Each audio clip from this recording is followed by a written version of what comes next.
Halo Vokaples, dalam episode kali ini saya akan ngomongin tentang satu hal yang penting banget dalam nyanyi, yaitu adalah ekspresi. Nah, nggak cuma di panggung ya, tapi ekspresi juga pengaruh. Kalau kita lagi rekaman, suara yang kita rekam itu akan ada ekspresi yang nyampe secara tidak kelihatan, tapi lewat kuping kita, nyampe ke kita, ekspresi itu nyampe ke pendengar. Jadi ekspresi ini sangat penting. Kita mulai pembahasannya.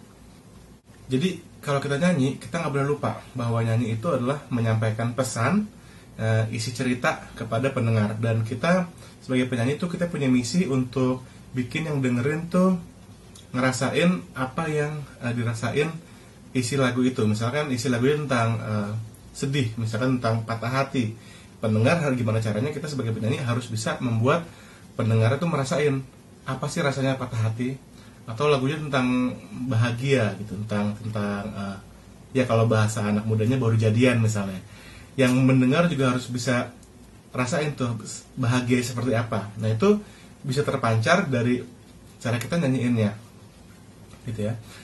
Musik itu kan punya efek yang kuat terhadap pendengarnya. Dia bisa membangkitkan emosi kita, sedih, senang, atau bahkan bingung mungkin.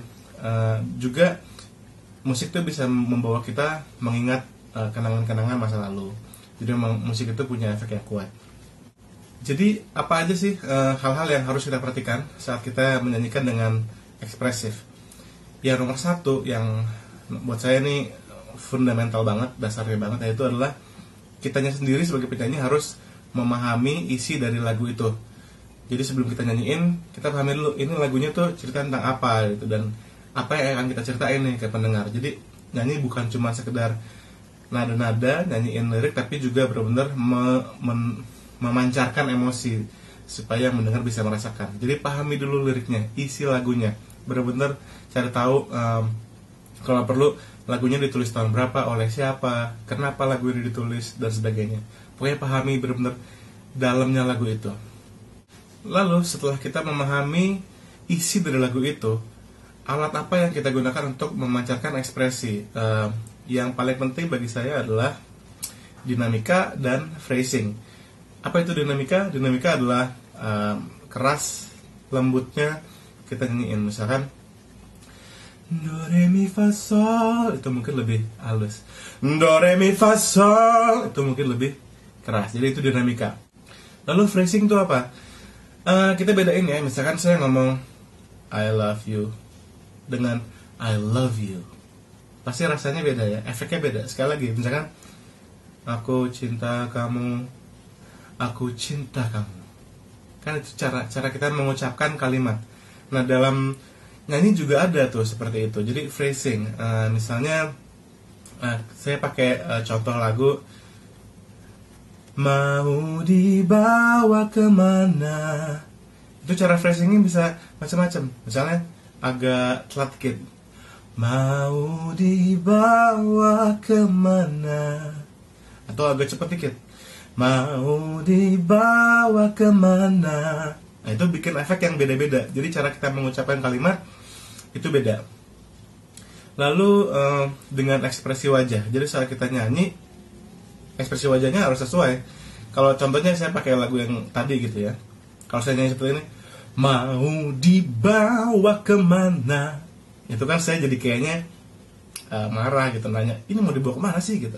Tapi kalau konteks lagu ini saya rasa lebih kepada kita penuh pengharapan gitu kepada orang yang kita kasihi gitu. Jadi ekspresi wajahnya mungkin lebih mau dibawa kemana.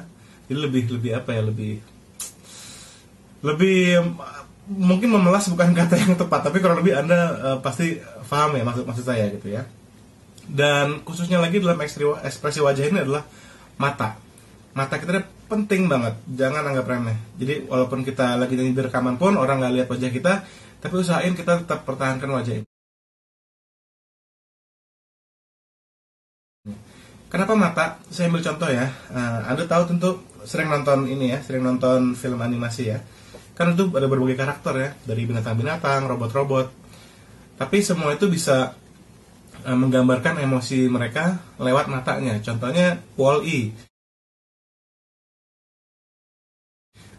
tokoh animasi itu ya, yang robot itu. Dia bentuknya cuma kotak doang, nggak ada mukanya, cuma mata doang. Tapi dia bisa mengekspresikan sedih, senang, dan sebagainya. Begitu juga lawan mainnya, si robot yang putih itu, lewat matanya doang dia bisa menggambarkan perasaannya dan sebagainya. Jadi mata, kita mesti main mata. Nyanyi juga dengan mata kita saat kita nyanyi. Lalu bagaimana dengan improvisasi nada? Jadi misalkan kita nyanyiin terus kita banyak improvisasi, apakah itu bagian dari ekspresi? Ya, memang dengan kita ada improvisasi, kita memberikan mempercantik melodi tersebut. Tapi sekali lagi improvisasi kalau kelebihan juga tidak pada tempatnya gitu, juga jadi aneh ya, jadi aneh. Jadi kita mesti lihat yang mendikte kapan kita improvisasi, kapan kita nyanyi keras, kapan kita nyanyi lembut, kapan kita wajahnya seperti apa, itu adalah lirik dan cerita. Jadi semua itu adalah kembali ke, kita lihat guide-nya adalah lirik dan cerita. Kalau kita menggunakan phrasing atau dinamika tadi atau ekspresi wajah itu dibuat-buat, hasilnya akan nggak enak dilihatnya atau didengarnya. Tapi kalau kita benar-benar mengacu kepada ceritanya, mengacu pada liriknya, kita benar-benar bisa menempatkan kapan mesti nyanyi keras, kapan mesti nyanyi lembut, kapan mesti kasih improvisasi, kapan nada ini panjang, kapan nada ini pendek, dan sebagainya. Nah, kita juga kadang-kadang takut lebay kalau kita ekspresif. Caranya gimana supaya nggak lebay?